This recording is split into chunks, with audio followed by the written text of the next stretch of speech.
We are back on Taking Care of Business on Koerner Radio News Talk, 1180, 1230 KGEO, 1410 KERI, now in Albuquerque, New Mexico on 1000 KKIM, and now in the San Francisco Bay Area on knookmedium.com. Our next guest is a gentleman who worked in the Reagan administration way back when as the Assistant Secretary of Defense for International Security Policy.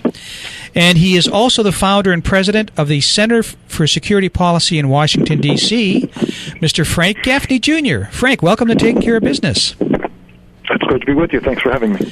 And Frank, you're going to be speaking out here on Monday the 3rd in Bakersfield, California, at Hodell's. And anybody who's interested in wanting to see Frank, let me give you a phone number. It's 661-301-2396. And after you listen to him for the next 10 minutes, I think you may want to see this gentleman. So, Frank, you're a security expert, national and local, right? Well, I play one on TV, that's for sure. You play one on TV? Well, the interviews he has. It's a joke, son. It's a joke. Okay. It's a joke. No, okay. I've spent my life working in one aspect or another of national security policy and practice, and I think I've developed a little bit of an expertise in the subject matter, yeah. So what are some of the threats to the United States that you see right now? Oh, where to begin? We have nations around the world that are not only hostile to us, but increasingly perceiving, I think, that they can act on that hostility with impunity. They are manifesting that aggressiveness in a variety of ways. It runs the gamut from countries that are amassing or simply improving nuclear arsenals that seem to have us as their target. And when I say seem to, they in some cases have said we are their target, including North Korea and China. And of course, Iran, with its death to America refrain, is a pretty contender in that department as well. In addition, of course, you have nations that have supported or are part of the enterprise they call Sharia, which is an Islamist doctrine, supremacist, totalitarian, brutally repressive Islamist doctrine that they believe God intends for them to impose on the entire world. There are subnational actors who are engaged in the jihad that is supposed to involve terrorist groups, Al-Qaeda among them, but the Muslim Brotherhood notably as well. And then there are others who are engaged in various kinds of activities that can be very dangerous to us. Some of them are at the nation-state level, some of them not. Some of them involve what we might think of as economic warfare or financial warfare. Some of them involve a threat that I must tell you I think is the single most serious we confront. And that is a phenomenon known as electromagnetic pulse, or EMP. It can be generated in a variety of different ways. A nuclear weapon detonated in space is the most efficient way for man to generate it. It can be done locally with stuff you can buy from Radio Shack. And the sun will generate it in due course. If we're not hardened against it, it will take us down because what EMP does is it essentially fries components of the electric grid and other pieces of the critical infrastructure upon which modern 21st century societies like ours depend. That would create mass death, there are a lot of wouldn't it? dangers, I'm afraid, and the good news about the one that I've just mentioned, EMP, is we know how to fix our present vulnerability to it. We just have to be aware that we have it, and we have to take the corrective actions, and that's partly what I'm going to be talking about out in Bakersfield. Our guest by phone is Dr. Frank Gaffney, security expert, and he'll be speaking here in Bakersfield next Monday night. Now, the EMP threat would create mass deaths, would it not? A Blue Ribbon Commission was convened by the Congress. It started out in 2001 or so. It did a report in 2004 and again in 2008.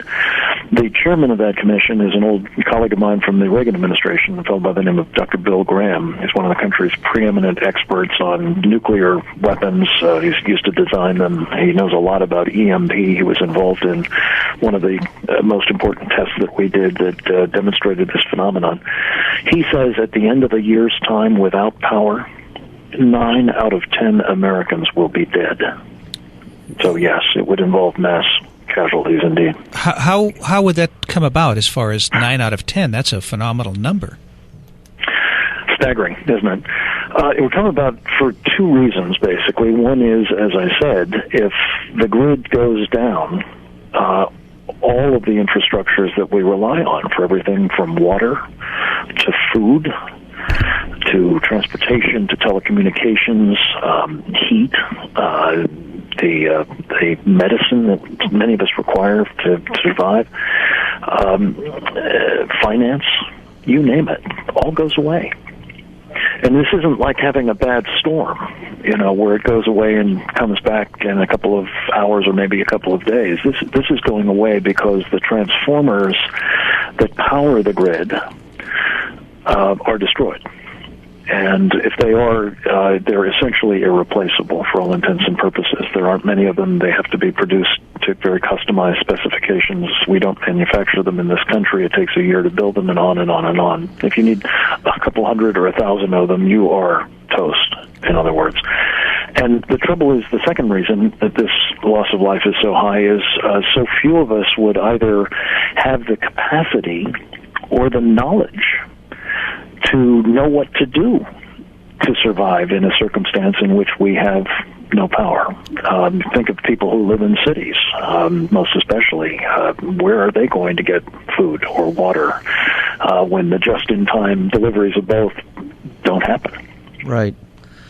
Let me touch on another issue that's coming up real soon that maybe you can talk about. The upcoming Olympics in Russia. What are some of the threats that you're aware of in that situation? Well, I don't really have any independent knowledge of the threats. I think they're being widely reported. You have in close proximity to the site of the Olympics in Sochi a large and growing population of Muslims, many of whom have been seeking independence or at least greater autonomy from Russia, many of whom have been brutally suppressed by Vladimir Putin. There's a lot of angry people, in other words, who, in addition to being imbued, some of them at least, with this idea that God tells them to impose Sharia via jihad, have lost loved ones, have had their, homes or their communities or their cities destroyed, and so on. There is some reason to believe, at least according to published press accounts, that some of these angry people, perhaps women who have lost their husbands to the jihad, are prepared to be suicide bombers. They call them black widows. There are certainly people, if not able to get inside the Olympic complex, which is, of course, a rather large area because some of the games are going to be well outside of, the protected zone in which the Olympians are going to be housed.